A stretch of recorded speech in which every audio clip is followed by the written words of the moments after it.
WWE once again tonight would pay tribute to the memory of Terry Funk and Wyndham Rotunda Bray Wyatt. Michael Cole telling us at the start of the show that both of these men, their whole career, wanted to entertain us, and that's what WWE would do. WWE would once again play the tribute to Bray Wyatt video that we saw on Smackdown. Gets me every damn time. Followed by that Firefly sighting and the chair with the spotlight on it again. Oh my God, man. That gets me. That image gets me. We would see Bray Wyatt t-shirts, the Revel in What You Are shirts hung up backstage behind the Judgment Day, which I thought was a really nice touch. If you're a Bray fan, you're always looking in the background. Seth Rollins would pay tribute tonight. YOWIE! Seth would also have the Fiend Bray Wyatt sideplate on the right-hand side of the championship tonight. That was really subtle, yet really, really cool. WWE would also pay tribute to the late Terry Funk tonight with the same video package we saw on Friday, and Bob Barker too, a video package for him. He was a guest host on Monday Night Raw a couple of times. Really, really sad. So many losses in a week. This is things you might have missed from Monday Night Raw. Make sure you've hit the like button, and if you are new to the channel, hit the subscribe button too.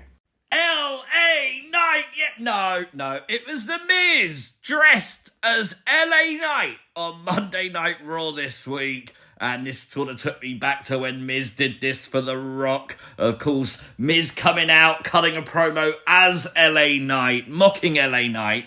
He would have a bag, give away free LA Knight shirts, which he left kids in the front row heartbroken when he threw it down and he couldn't get it. He would go on to say LA Knight is very vanilla. Anyone could be LA Knight. It's very, very generic. And he spoke about the fact that it will be LA Knight versus The Miz at Payback. But I think we can say it's got to be one of The Miz's best ever promos, hasn't it? Surely. What made it even better afterwards? We'd cut to Wade Barrett, who was also wearing LA Knight glasses.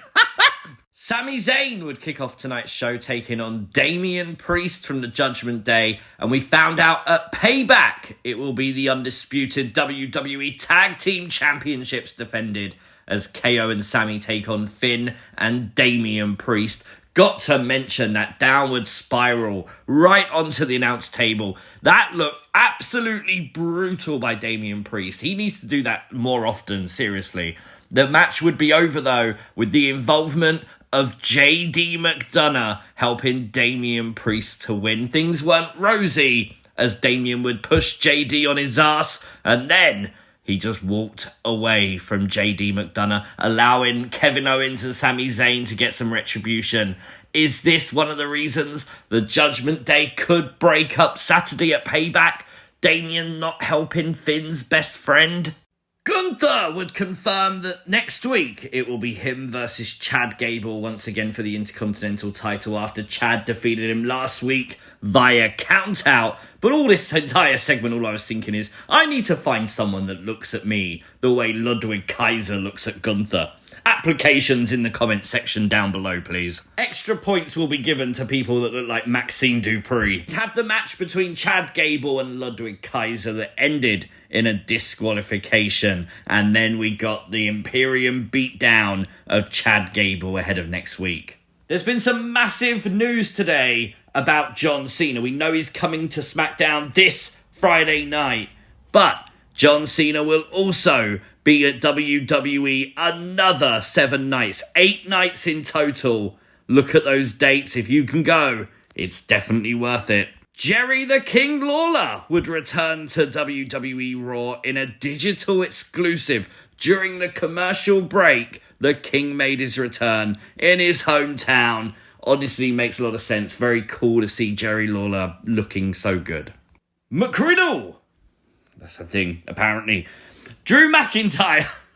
Honestly, when WWE know we need a laugh, they deliver. I mean, it's not the worst idea. Akira Tozawa likes it. And well, Akira Tozawa last week defeated The Miz. So, of all people, I think Akira Tozawa is definitely qualified to make a judgment on this. Drew McIntyre should listen to him. We'd have a tag match between the Vikings and the New Day, where we'd see Ivar throw Kofi Kingston into McRiddle at ringside. I'll never get over that name.